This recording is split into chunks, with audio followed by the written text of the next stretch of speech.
aga mida õnneuurijad näiteks ütlevad, on see, et õnnelikkus on kas hetke emotsioon, kas see, et ma tunnen ennast praegu korraks õnnelikuna, kas mul on õnnehetk, on ju?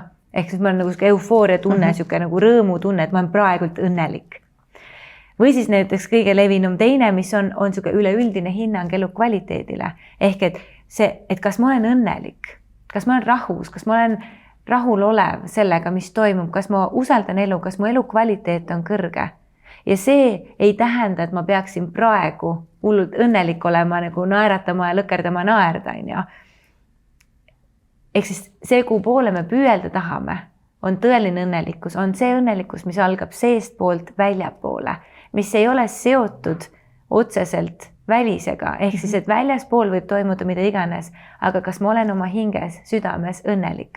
Ja see on see, et see on see elukvaliteet, mida mina püüan nagu utsitada inimesi, et nad saaksid tõsta niisugust üleüldist elukvaliteeti.